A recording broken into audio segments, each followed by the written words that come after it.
हम भाषा विज्ञान स्टार्ट करते हैं।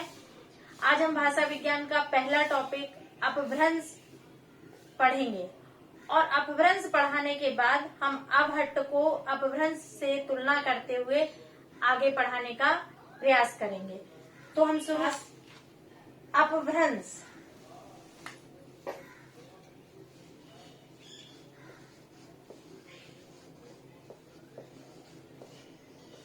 अपभ्रंश अपभ्रंश क्या है? अपभ्रंश का अर्थ बताते हैं कि यह भ्रष्ट भाषा है, यानी कि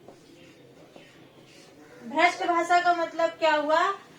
बिगड़ा हुआ रूप, यानी कि जो भाषा का बिगड़ा हुआ रूप है उसे हम अपभ्रंश कहेंगे या भ्रष्ट भाषा कहेंगे। तो किस भाषा का बिगड़ा हुआ रूप? उस समय प्राचीन में संस्कृत भाषा का बोलबाला था, संस्कृत प्रचलन में थी। तो जब संस्कृत विकृत हुई, संस्कृत का रूप बिगड़ा, तो वही अपभ्रंश बनी। यानी कि जब संस्कृत बिगड़ते हुए उसका सरलीकरण होने लगा और वो अपनी रूप में विकृत हो गई, तो वो अपभ्रंश कहलाने लगी। अतः अपभ्रंश की क्या परिभाषा दी जा सकती है कि संस्कृत के मानक शब्दों का विकृत रूप, जो संस्कृत में मानक शब्द हुआ करते थे, उनका जब रूप बिगड़ गया तो वो अपभ्रंश बन गई। यानी कि संस्कृत के मानक शब्दों का विकृत रूप क्या कहलाने लगा? अपभ्रंश।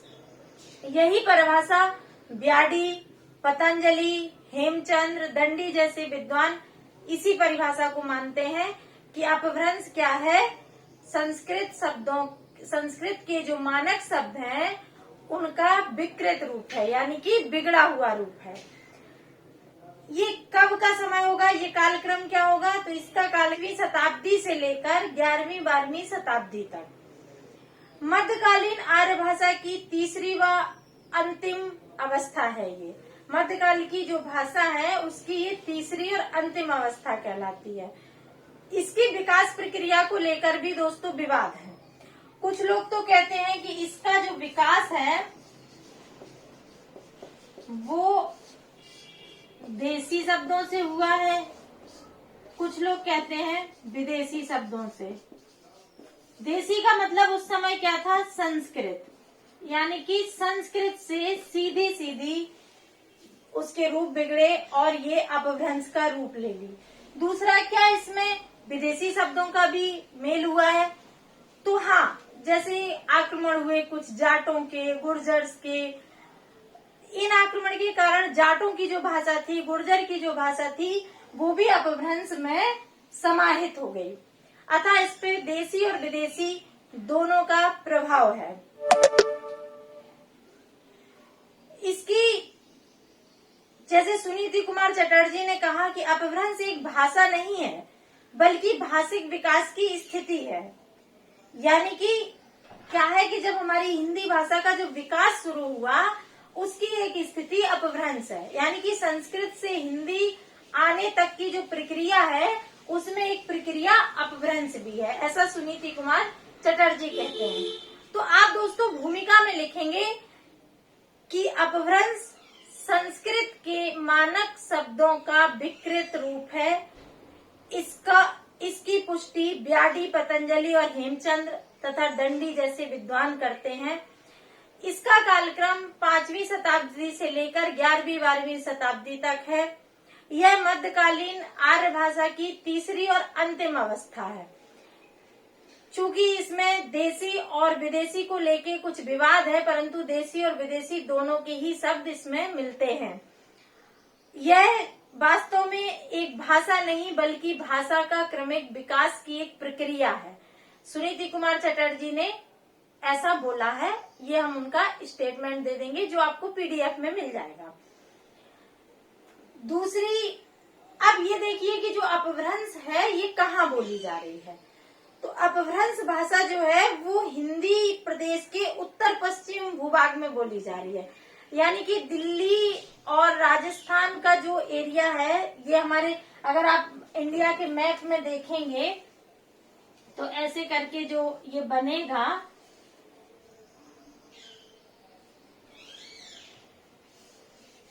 ऐसे, तो ये जो भाग होगा ये उत्तर पश्चिम कहलाता है, यानी कि दिल्ली और राजस्थान के आसपास। और इस सब की हमें जानकारी कहाँ से मिलेगी? अगर हम इनके स्रोत की बात करें तो उस समय जैन और बौद्ध धर्म के साहित्य लिखे जा रहे थे, तो हमें अपभ्रंश का जो जानकारी है वो जैन और बौद्ध साहित्य से मिलती है। और आपको पता होगा, अपने इतिहास में भी पढ़ा होगा कि जैन और बौद्ध साहित्य में प्राकृत भाषा का और पाली भाषा का प्रयोग हुआ है। ये भी उसी समय की भाषा है।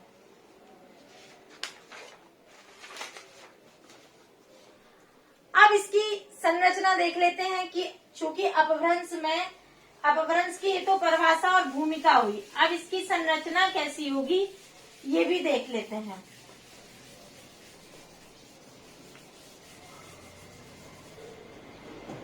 इसकी संरचना सबसे पहले हम देखेंगे ध्वनि संरचना।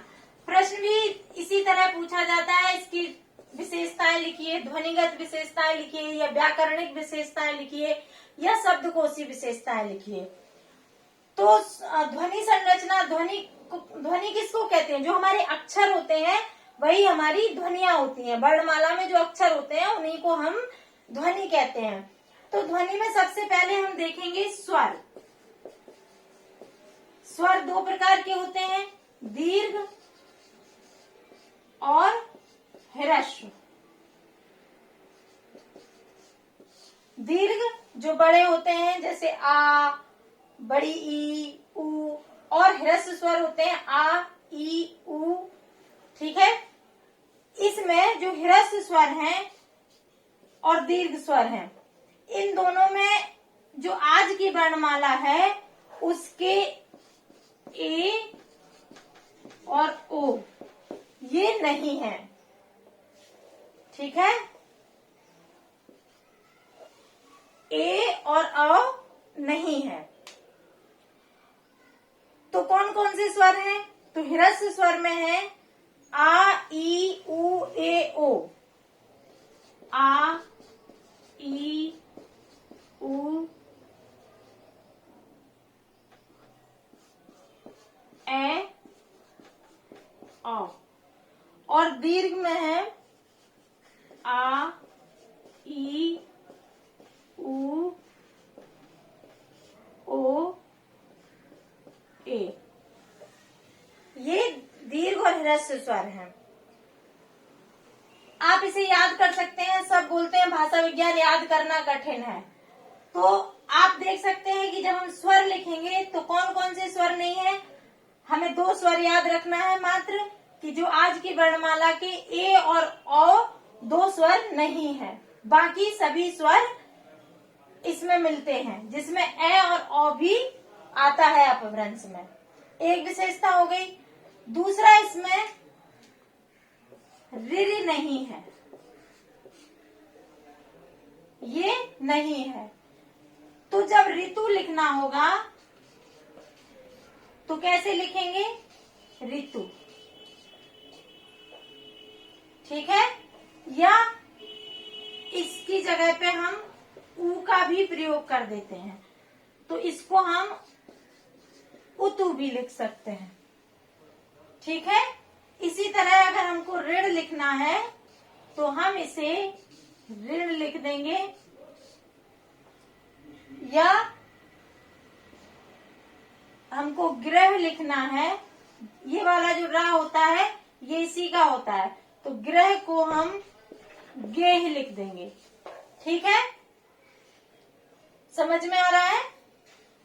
मिटा देती हूँ क्योंकि पीडीएफ में तो रहेगा ही, तो देख लेना या वीडियो रोक के देख लेना।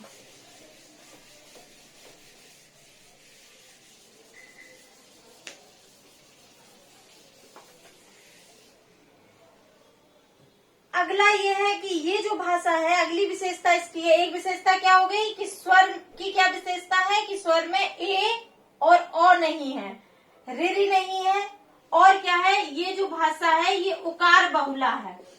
उकार बहुला का मतलब होता है कि लास्ट में ऊ पे खत्म होना चीज। जैसे मन अगर बोलना है तो हम क्या बोलेंगे? मनु। हमारा मन ठीक नहीं है। चल, चल को बोलेंगे चल। जैसे हमको किसी को बोलना है कि चल, तो हम बोलेंगे चल। ठीक है। अगला अनुनासिकता। अनुनासिकता क्या होती है? जो ऊपर बिंदी होती है उसको हम अनुनासिकता बोलते हैं। इसके 3 प्रकार मिलते हैं। अनुनासिकता के 3 प्रकार देखने को मिलते हैं। क्या क्या है? स्वरों के अनुनासिक रूप। जैसे अगर चलही लिखना है तो चलही लिखेंगे। जैसे आप रामचरितमानस वगैरह पढ़ते होंगे तो उसमें लिखते हैं कि भूधर डोलही, तो ही लगा देते हैं, वही। जैसे पक्षी लिखना है तो पाखी लिखेंगे। शब्दों में अकारण भी अनुनासिकता आ जाती है। जैसे अश्रु लिखना है, अंश्रु लिख दिया।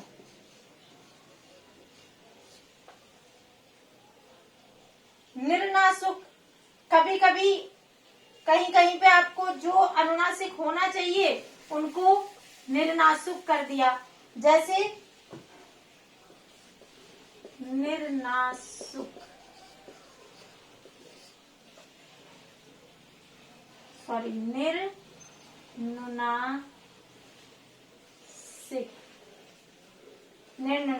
इसमें क्या है? जैसे सिंह लिखते हैं तो इसको सिंह कर दिया।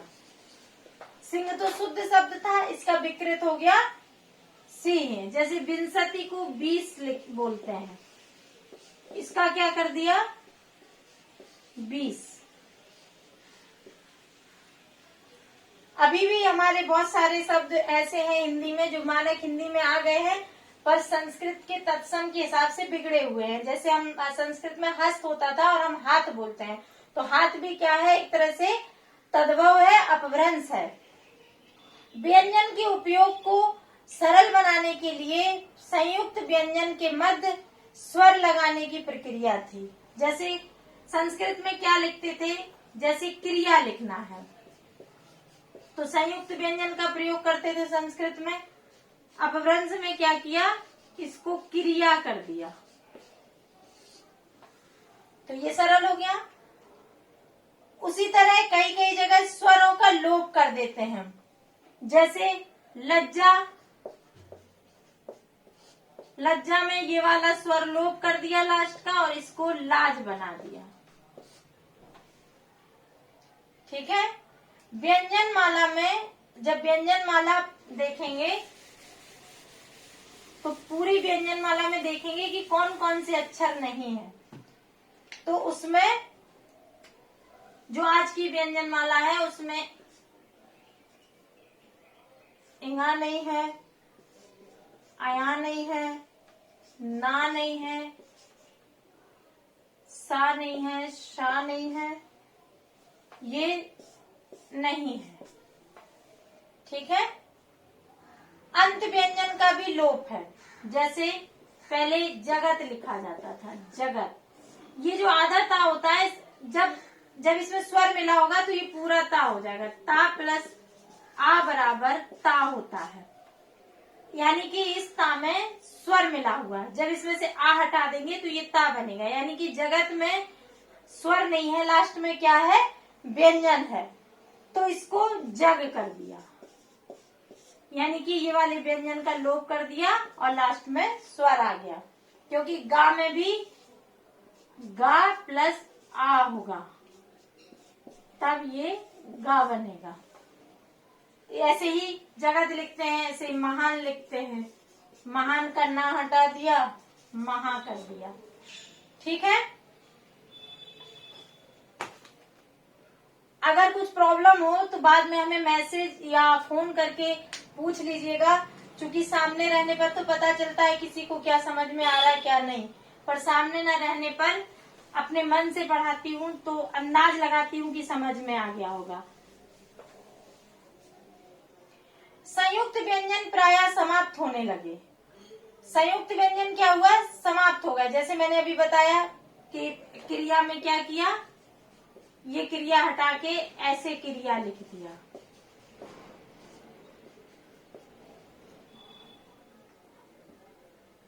द्वितीकरण होने लगा चीजों का। जैसे धर्म, धर्म में ये क्या है, ये संयुक्त व्यंजन है। द्वितीकरण, द्वितीकरण, द्वितीकरण का मतलब एक ही शब्द को एक ही अक्षर को द्वितीय मतलब 2 बार ले आए। यानी कि धर्म में जो संयुक्त व्यंजन में रा चढ़ा हुआ था, इस रा को हटा के जो ये माँ है इसी को 2 बार कर दिया, धम्म। देखा होगा बुद्ध के जो त्रिरत्न है उसमें भी है धम्मम शरणम गच्छामि, बुद्धम शरणम गच्छामि। तो धम्म का मतलब क्या हुआ, धर्म। इसी तरह अगर हम कर्म लिखेंगे तो इसको क्या लिखेंगे, कम। आगे यही चल के काम हो जाएगा। चक्र को चक, ऐसे करके हम लिखते हैं। संयुक्त व्यंजनों में परिवर्तन भी दिखे। जैसे सत्य था, सच हो गया, ये टोटली हट गया।